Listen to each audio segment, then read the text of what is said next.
Hello everyone. तो कैसे हैं आप सब? I hope you are all well. So यहाँ पर इस वीडियो में हम देखेंगे जो हमारा क्लास 11th का फर्स्ट चैप्टर है द लिविंग वर्ल्ड। इसमें हम देखेंगे जो इम्पोर्टेंट पॉइंट्स हैं जिससे आपको क्वेश्चन निकलेगा। वीडियो सीरीज़ इस पे पहले ही वो अपलोड किया है। इसके क्वेश्चन सीरीज़ पहले चैप्टर के वो मैंने अपलोड किया है, वो वीडियो वो जाकर आप देखना। तो इसके इम्पोर्टेंट पॉइंट्स हम डिस्कस करेंगे यहाँ पर इस वीडियो में। बहुत ही इंपॉर्टेंट वीडियो है। तो फर्स्ट पॉइंट आपको याद रखना है कि अर्नेस्ट मेयर एक साइंटिस्ट हैं। ओके, अर्नेस्ट मेयर एक साइंटिस्ट हैं जिसने बायोलॉजिकल कंसेप्ट ऑफ स्पीशीज़ दिया था। तो आपका क्वेश्चन आएगा कि बायोलॉजिकल कंसेप्ट ऑफ स्पीशीज़ किसने दिया था? तो आपको लिखना है अर्नेस्ट मेयर ने बायोलॉजिकल कंसेप्ट ऑफ स्पीशीज़ दिया था। नेक्स्ट पॉइंट की बात करें तो यहाँ पर अगर हम यहाँ पर पॉपुलेशन की बात करें, पॉपुलेशन और कम्युनिटी की, पॉपुलेशन और कम्युनिटी में क्या यहाँ पर डिफरेंस है? तो पॉपुलेशन में यहाँ पर मेंबर्स होते हैं। किसी भी स्पीशी की पॉपुलेशन की बात करें तो उसमें उसके मेंबर्स होंगे। लाइक अगर हम ह्यूमन बींग्स की बात करें, हमको होमो सेपियंस बोलते हैं, तो उसमें ऑब्वियसली ह्यूमन्स होंगे। तो मेंबर हो गए वो किसी पॉपुलेशन की। अगर हम कम्युनिटी की बात करें तो एक कम्युनिटी में बहुत सारे पॉपुलेशंस होते हैं। तो यही याद रखना है कि एक कम्युनिटी में बहुत सारे पॉपुलेशंस होते हैं। अगर हम कम्युनिटी की बात करें तो कम्युनिटी में ह्यूमन पॉपुलेशन भी होगी, डॉग पॉपुलेशन, कैट पॉपुलेशन। तो ये डिफरेंस है पॉपुलेशन एंड कम्युनिटी में। नेक्स्ट पॉइंट की अगर हम बात करें, जो टॉपिक है व्हाट इज़ लिविंग, लिविंग हम किसको कहेंगे, लिविंग बीइंग हम किसको कहेंगे? तो फर्स्ट फैक्टर अगर हम ग्रोथ की बात करें तो जो यहाँ पर ट्विन कैरेक्टरिस्टिक्स ऑफ ग्रोथ एक हैं। तो increase in mass and increase in number of individuals, ये ट्विन कैरेक्टरिस्टिक ऑफ ग्रोथ हैं। Okay, increase in mass and increase in number of individuals, these are the twin characteristics of growth. अगर हम multicellular organism की बात करें तो multicellular organism grow करता है by cell division. Okay, by cell division. और अगर हम यूनिसेलुलर ऑर्गेनिज्म की बात करें तो यूनिसेलुलर ऑर्गेनिज्म यहाँ पर ग्रो करता है, वो भी यहाँ पर बाई सेल डिवीजन ग्रो करता है। लेकिन जब यूनिसेलुलर ऑर्गेनिज्म डिवीजन करता है तो वहाँ पर और एक ऑर्गेनिज्म बनता है। ओके, वहाँ पर और एक ऑर्गेनिज्म बनता है। It means cell division is actually, okay, cell division is actually increase in number of individuals, increase in number of individuals, ये याद रखना। तो मैंने बोला कि जो मल्टी सेलुलर ऑर्गेनिजम्स हैं जिसमें हम आते हैं ह्यूमन्स, प्लांट्स, ये सेल डिवीजन की मदद से ग्रो करते हैं। और अगर हम प्लांट्स की बात करें तो प्लांट्स में ये सेल डिवीजन कंटिन्यूस होता है, वो continuously through out their life time वो ग्रो करते हैं। और अगर हम एनिमल्स की बात करें तो एनिमल्स में सेल डिवीजन किसी स्टेज तक होता है और उसके बाद नहीं होता है। तो प्लांट्स कंटिन्यूसली ग्रो करते हैं लेकिन एनिमल्स किसी स्पेसिफिक टाइम तक ग्रो करते हैं। Means plants continuously cell division करते हैं और एनिमल्स किसी स्पेसिफिक टाइम तक। अगर हम हायर एनिमल्स एंड प्लांट्स की बात करें तो हायर एनिमल्स एंड प्लांट्स में ग्रोथ एंड रिप्रोडक्शन, ये याद रखना, ग्रोथ एंड रिप्रोडक्शन और म्यूचुअली एक्सक्लूसिव इवेंट्स। ओके, और म्यूचुअली एक्सक्लूसिव इवेंट्स, और म्यूचुअली एक्सक्लूसिव इवेंट्स। अगर हम हायर प्लांट्स और एनिमल्स की बात करें तो याद उसमें पॉइंट रखना, ग्रोथ एंड रिप्रोडक्शन और mutually exclusive events. So first factor growth की हम बात कर रहे हैं। तो यहाँ पर मैंने पिछले वीडियो में भी यही बोला था कि ग्रोथ को हम कैरेक्टरिस्टिक फीचर नहीं मानते हैं, क्योंकि नॉन लिविंग जो ऑब्जेक्ट्स हैं वो भी ग्रो करते हैं, वो भी मास इंक्रीज करते हैं।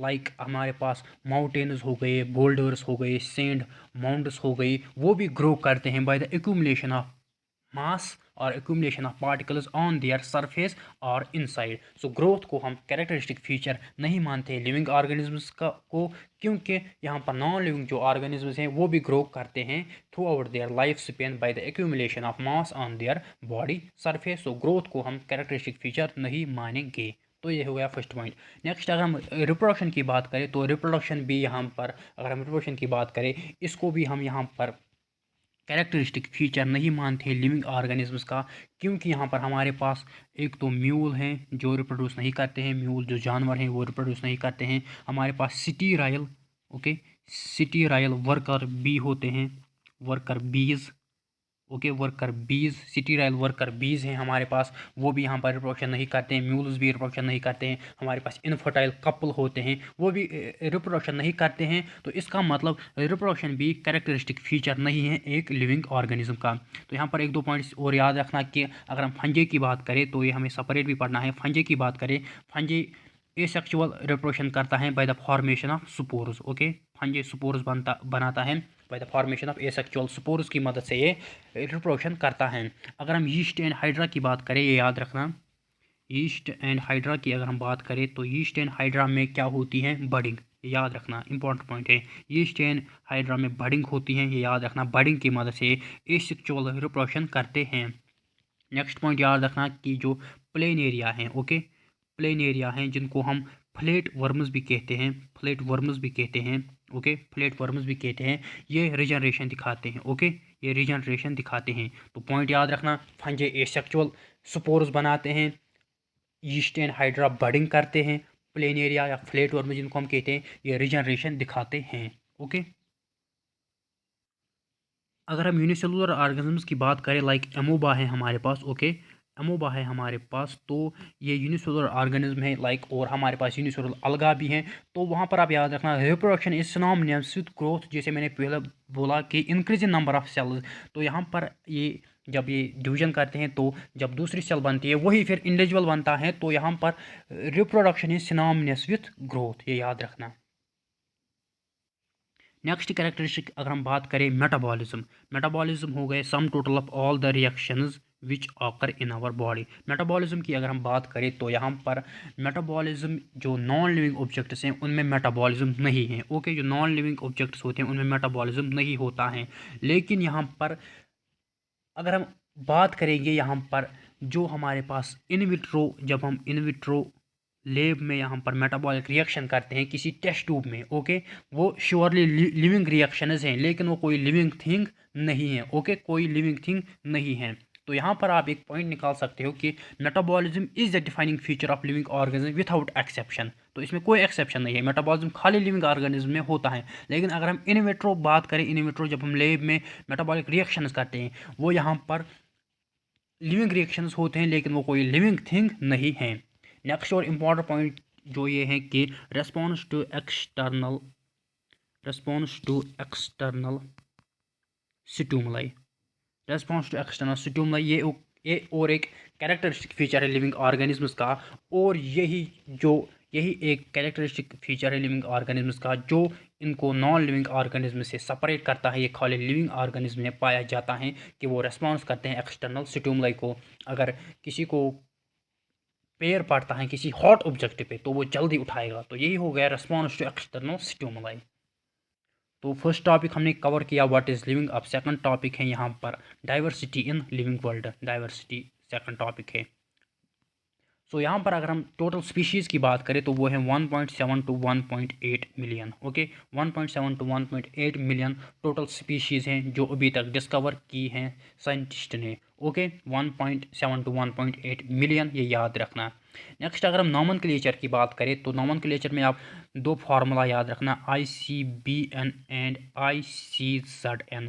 तो ICBN की फुल फॉर्म है international code for botanical nomenclature, and ICZN का फुल फॉर्म है international code for zoological nomenclature. तो याद रखना, international code for botanical nomenclature किसको लगता है अगर हम प्लांट्स को नेमिंग करने हैं, और international code for zoological nomenclature किसको लगता है अगर हमें एनिमल्स को नाम करना है।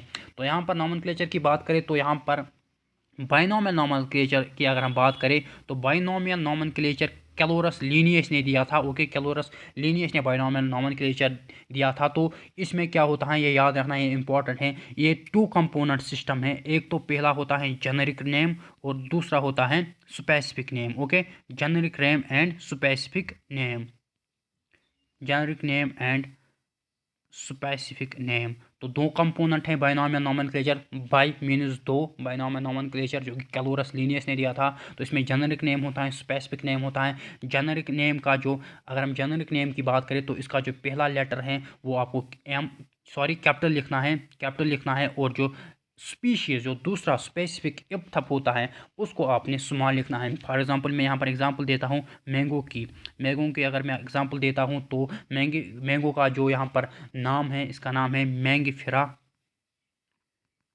Mangifera indica, okay, Mangifera indica. तो यहाँ पर ये जीनस है, यहाँ पर मैंगिफेरा और इंडिका स्पीशीज़ को रिप्रेजेंट करता है। तो एम आपको कैपिटल लिखना है जीनस का पहला लेटर आपको कैपिटल लिखना है, दैट इज मैंगीफेरा का एम आपको कैपिटल लिखना है, और स्पीशीज जो कि इंडिका रिप्रेजेंट करता है इसका आई आपको स्मॉल लिखना है, जो ये लिखने का तरीका है। ओके, और हम जो ये बायोलॉजिकल नेम दे लिख ये होता है, ये लैटिन में होता है, ये याद रखना, बायोलॉजिकल नेम लैटिन में होता है, और ये लिखते हैं हम इटैलिक्स में, ये याद रखना इंपॉर्टेंट पॉइंट है। लिखते हैं हम इटैलिक्स में, लेकिन ये होता है लैटिन में, होता है लैटिन में, लिखते हैं इटैलिक्स में, ये याद रखना बायोलॉजिकल नेम।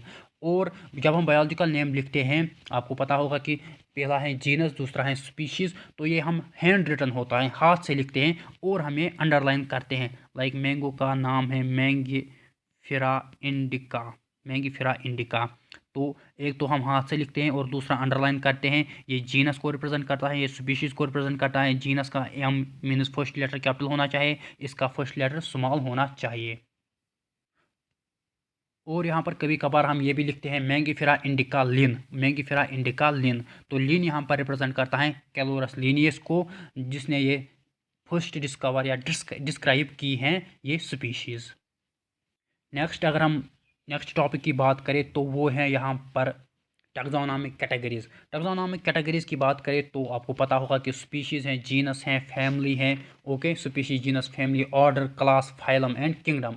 तो यहाँ पर आपको जो अरेंजमेंट याद रखना होगा, पिछले साल बीएससी नर्सिंग में आया था, यहाँ पर आपको लिखना है किंग्स प्ले चेस ऑन, फिर हैं FGS, kings play chess on FGS। Okay, kingdom, phylum, class, order, family, genus, species, ये याद रखना आपको ये अरेंजमेंट। तो जो बेसिक यूनिट होता है वो स्पीशीज़ होता है, ये भी याद रखना, बेसिक यूनिट स्पीशीज़ होता है। तो अगर आपको अरेंजमेंट लिखना है kings play chess on FGS, kingdom, phylum, class, order, family, genus, species, ये आपको याद रखना है ये अरेंजमेंट। नेक्स्ट अगर हम बात करें यहाँ पर, अगर हम मैंगो की बात करें, मैंगो का जो बायोलॉजिकल नेम है वो है मैंगीफेरा इंडिका, हाउस फ्लाई का नाम है मस्का डोमेस्टिका, मैन जिसमें हम आते हैं, हमारा बायोलॉजिकल नेम है होमो सैपियंस। वीट का भी याद रखना ट्राइटिकम ऑस्टिवम। ओके, ट्राइटिकम ऑस्टिकम। मैन का होमो सैपियंस, हाउस फ्लाई का मस्का डोमेस्टिका, मैंगो का मैंगीफेरा इंडिका, वीट का Triticum aestivum. Okay, last and important topic है टॉपिक नंबर 4। इसी के साथ हमारा चैप्टर भी कंप्लीट हो गया है। इसका नाम है taxonomic aids, taxonomic aids. Okay, taxonomic aids. First जो टैक्सोनॉमिक एड है उसका नाम है हर्बेरियम। यहाँ पर 2-3 पॉइंट्स आपको याद रखने हैं ज़रूरी। तो हर्बेरियम में हम क्या करते हैं, प्लांट स्पीशीज़ को हम याद रखना, पहले प्लांट स्पीशीज़ को हम पहले ड्राई करते हैं। ओके, पहले ड्राई करते हैं, उसके बाद उनको प्रेस करते हैं, प्रेस करते हैं और फिर प्रिजर्व करते हैं या प्रेस करते हैं एक शीट पे जिसका नाम है हर्बेरियम शीट। तो हर्बेरियम में सिंपली हर्बेरियम शीट होता है जिस पे हम प्लांट स्पीशीज़ को पहले ड्राई करते हैं, उसके बाद प्रेस करते हैं इसी शीट पे। तो फिर अगर कोई जानकारी फिर हमको लेनी है तो फिर हम हर्बेरियम विजिट कर सकते हैं। नेक्स्ट अगर हम बात करें हर्बेरियम में 2-3 पॉइंट्स इंपॉर्टेंट और हैं। हर्बेरियम शीट आल्सो कैरी ए लेबल। तो हर्बेरियम शीट जो होता है, ये सपोज हर्बेरियम शीट है, इस पे लेबल होती है जिस पे क्या क्या लिखा होता है ये आपको याद रखना है। एक तो डेट लिखना होता है, डेट लिखा होता है, डेट ऑफ कलेक्शन, हमने ये स्पीशीज़ कब कलेक्ट की हैं, और प्लेस ऑफ कलेक्शन, किस जगह ये कलेक्ट की हैं, ये भी याद रखना। और इस स्पीशीज़ का इंग्लिश नेम आपको लिखना है, इस स्पीशीज़ का आपको लोकल नेम लिखना है, इस स्पीशीज़ का बॉटनिकल नेम लिखना है। ओके, तो क्या क्या याद रखना है, हर्बेरियम शीट पे क्या क्या डिटेल्स होती हैं, लेबल होती हैं, लेबल पे क्या लिखा होता है, एक तो स्पीशीज़ का डेट कब कलेक्ट की, कहाँ से कलेक्ट की, किस जगह से कलेक्ट की, इसका इंग्लिश नाम, इसका लोकल नाम, इसका बॉटनिकल नाम, और क्या लिखना है, ये किस फैमिली से बिलोंग करता है ये स्पीशीज़। ओके, ये किस फैमिली से बिलोंग करता है स्पीशीज़, और कलेक्टर्स नेम, ये किसने कलेक्ट किया, तो ये याद रखना है आपको। ओके, तो हर्बेरियम इसमें इतना ही है। ओके, हर्बेरियम में इतना ही है, लेकिन ये पॉइंट्स याद रखना। नेक्स्ट जो टैक्सोनॉमिक एड हैं वो हैं botanical garden. Okay, botanical garden, botanical garden next taxonomic aid है। तो बॉटनिकल गार्डन हम किसको कहते हैं, बॉटनिकल गार्डन में हम लिविंग, ये याद रखना, लिविंग याद रखना, लिविंग प्लांट्स को रखते हैं फॉर रेफरेंस, लिविंग प्लांट्स को रखते हैं फॉर रेफरेंस। और फिर हमको ये आइडेंटिफिकेशन पर्पज़ के लिए काम आता है। और जो ये प्लांट, इस पर भी लेबल होती है, तो लेबल पे क्या लिखा होता है, इसका बॉटनिकल नाम एंड इसकी फैमिली, बॉटनिकल नाम इस प्लांट का और ये किस फैमिली से बिलोंग करता है। तो याद रखना बॉटनिकल गार्डन में लिविंग प्लांट्स होते हैं, रेफरेंस के लिए आइडेंटिफिकेशन पर्पज में हमको मदद देते हैं, और एक लेबल होती है जिसपे बॉटनिकल नेम इस प्लांट का होता है और एक किस फैमिली से बिलोंग करता है। तो यहाँ पर और एक इम्पॉर्टेंट पॉइंट है कि एक बॉटनिकल गार्डन है, इंपॉर्टेंट बॉटनिकल गार्डन है जिसका नाम है क्यू, और ये इंग्लैंड में पाया जाता है। ये 3 पॉइंट्स याद रखना कि क्यू एक बॉटनिकल गार्डन है, मशहूर बॉटनिकल गार्डन है क्यू, ये इंग्लैंड में है। और एक बॉटनिकल गार्डन है IBG, इंडियन बॉटनिकल गार्डन, ये हावड़ा में है, ये इंडियन बॉटनिकल गार्डन हावड़ा में है। और एक बॉटनिकल गार्डन है जिसका नाम है national botanical research institute, national botanical research institute, ये भी इंडिया में है, तो ये लखनऊ इंडिया में है। नेक्स्ट अगर हम टैक्सोनॉमिक एड की बात करें वो है म्यूज़ियम। तो म्यूज़ियम में क्या होता है, म्यूज़ियम में भी यहाँ पर आप देख सकते हो स्पेसिमेन होते हैं जो रिजर्व होते हैं, प्रिजर्व होते हैं जार्स में या सॉल्यूशंस में या कंटेनर्स में। म्यूज़ियम तो आप गए होंगे, वहाँ पर वो किल्ड जो होते हैं इंसेक्ट्स होते हैं, insects are preserved in insect boxes, जो इंसेक्ट प्रिजर्व होते हैं इंसेक्ट बॉक्सेस में आफ्टर कलेक्टिंग, जब हम उनको कलेक्ट करते हैं, किलिंग एंड पाइनिंग। तो आप म्यूज़ियम भी जा सकते हो, म्यूज़ियम में स्केलेटल भी होते हैं एनिमल्स के, म्यूज़ियम में आप जा सकते हो रेफरेंस के लिए अगर आपको कुछ चाहिए, किसी की स्टडी करनी है। तो म्यूज़ियम तो आप गए होंगे, वहाँ पर भी ये स्पेसिमेन आपको दिखेंगे। Next taxonomic aid zoological park हैं, जूलॉजिकल पार्क को हम जू भी कहते हैं। तो इसमें वाइल्ड एनिमल्स होते हैं, टाइगर होता है, एलिफेंट, लॉयन, तो इसमें वाइल्ड एनिमल्स होते हैं जूलॉजिकल पार्क में, इसको हम जू भी कहते हैं। तो यहाँ पर बच्चे भी जाते हैं, जू में जाते हैं, तो यहाँ पर इनमें यही वाइल्ड एनिमल्स होते हैं और कुछ नहीं याद रखना है। नेक्स्ट इंपॉर्टेंट पॉइंट है की भी एक टैक्सोनॉमिक एड है, ये भी यूज़ होता है आइडेंटिफिकेशन के लिए। अगर हमको आइडेंटिफिकेशन करनी है, चाहे प्लांट्स की करनी हो या एनिमल्स की करनी हो, तो किस बेसिस पे होती है, सिमिलरिटीज़ एंड डिससिमिलरिटीज़, सिमिलरिटीज़ एंड डिससिमिलरिटीज़ के बेसिस पे होती हैं यहाँ पर। तो यहाँ पर कंट्रास्टिंग कैरेक्टर्स होते हैं in pair, okay, in pair, उसको हम कपलेट बोलते हैं, ये याद रखना, उसको हम कपलेट बोलते हैं, ओके, कपलेट बोलते हैं। कि एक टैक्सोनॉमिक एड है, ये भी यूज़ होता है आइडेंटिफिकेशन पर्पज़ के लिए, चाहे एनिमल्स की करनी हो या प्लांट्स की करनी हो। तो इसमें सिमिलरिटीज़ और डिससिमिलरिटीज़ देखते हैं, तो कंट्रास्टिंग कैरेक्टर्स पे देखते हैं। उस कंट्रास्टिंग कैरेक्टर वो एक पेयर में होता है और उसको हम कपलेट बोलते हैं।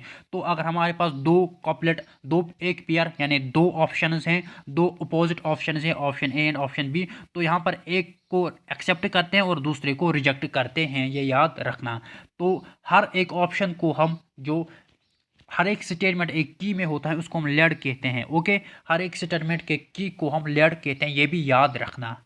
और एक इंपॉर्टेंट पॉइंट याद रखना कि keys are generally analytical in nature, keys analytical nature की होती है, ये याद रखना। तो की टैक्सोनॉमिक एड है, आइडेंटिफिकेशन के लिए लगती हैं, प्लांट्स की, एनिमल्स की सिमिलरिटीज और डिससिमिलरिटीज होती हैं।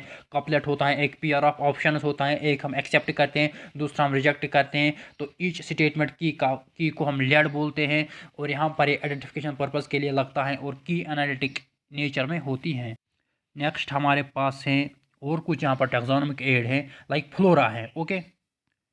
फ्लोरा हम किसको कहते हैं, फ्लोरा यहाँ पर जो टोटल हैबिटेट होता है किसी भी एरिया का, टोटल हैबिटेट और उसकी distribution of plants in A given area. अगर हमारे पास कोई गिवन एरिया है तो वहाँ पर टोटल हैबिटेट कितना है प्लांट्स का या डिस्ट्रीब्यूशन क्या है प्लांट्स की, उसको हम फ्लोरा कहते हैं। और अगर हम यहाँ पर मैनुअल की बात करें तो यहाँ पर मैनुअल हमें करेक्ट आइडेंटिफिकेशन में मदद करता है, ओके। मैनुअल हमें identification of names of species, identification of names of species में मदद करता है। अगर हम मोनोग्राफ की बात करें तो monograph contains information on only one taxon, okay. Monograph की अगर हम बात करें तो यहाँ पर याद रखना कि it contains information on any one taxon, on any one taxon. Flora total जो ये डिस्ट्रीब्यूशन है प्लांट्स का किसी एरिया में। और मैनुअल की बात करें तो मैनुअल हमें यहाँ पर identification of names of species में यहाँ पर मदद करता है। यहाँ पर हो गया आपका चैप्टर कंप्लीट, फुल कंप्लीट आपका चैप्टर हो गया, chapter number 1 class 11th biology. Important points मैंने आपके साथ डिस्कस किए और क्वेश्चंस इसके उस पर मैंने वीडियो बनाया है, वो भी आप जाकर देखना। तो अब हम नेक्स्ट वीडियो की तैयारी करते हैं, chapter number 2 that is biological classification. तो वीडियोज़ को देखना बहुत ही हेल्पफुल होगी आप लोगों के लिए।